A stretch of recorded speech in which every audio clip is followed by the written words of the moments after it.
Hello guys! For today's video, magluluto tayo ng special paklay. Ngayon, naghihiwa tayo ng mga sangkap. Bawang, sibuyas, luya. Tsaka guys, dapat marami palang luya yung lalagay natin kasi para maalis natin yung lansa ng paklay. Kasi bituka kasi yan. Yung gamit pala natin guys, beef tripe. Ngayon, hiwa tayo ng bell pepper. Yan, ito yung beef tripe guys, gamit natin. Nabili ko pala to dito sa Germany. Ito naman, lalagyan natin ng black beans. Hugasan muna natin guys para malinis. Ngayon, ito na yung mga sangkap na lulunod natin. So, sa mainit na kawali guys, lalagyan na natin ng mantika. Konting mantika, tapos magigisa na tayo. Unahin natin yung sibuyas. Tapos pag medyo luto na, sunod natin yung bawang.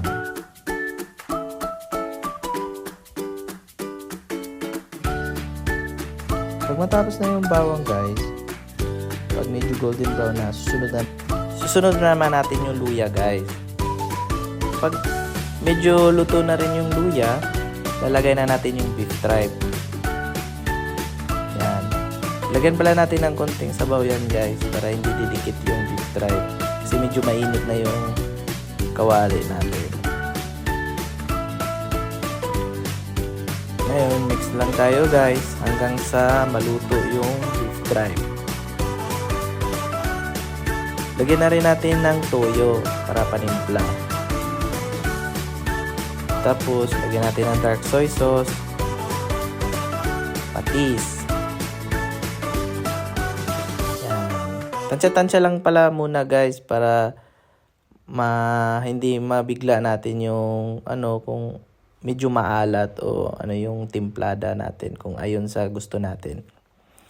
Kaya mix lang tayo guys. Lagyan pala natin ng lemon juice. Tapos paminta.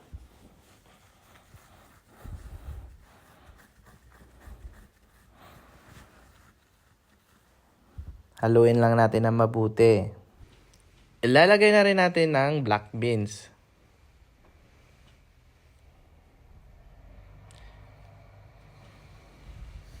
Tapos haluin natin ng mabuti guys.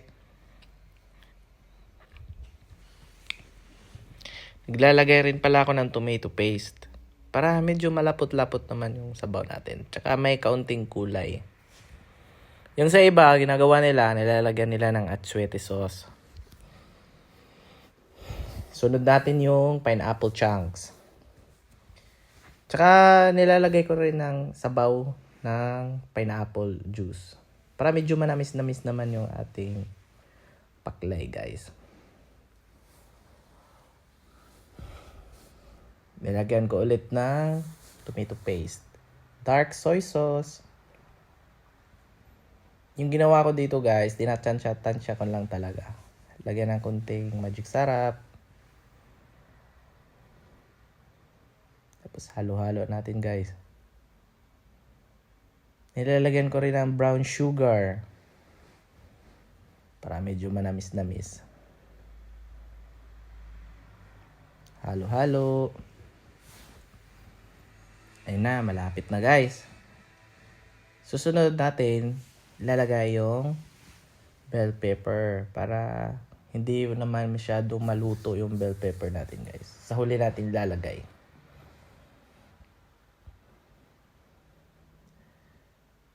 Yan. Tapos nilalagyan ko rin ng konting sili para medyo maanghang naman yung pakalay natin. Masarap kasi yung medyo may anghang para hindi ka maumay.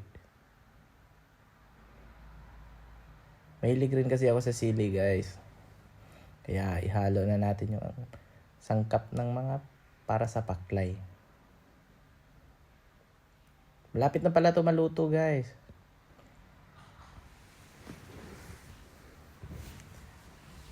Yan, halo na natin na mabuti.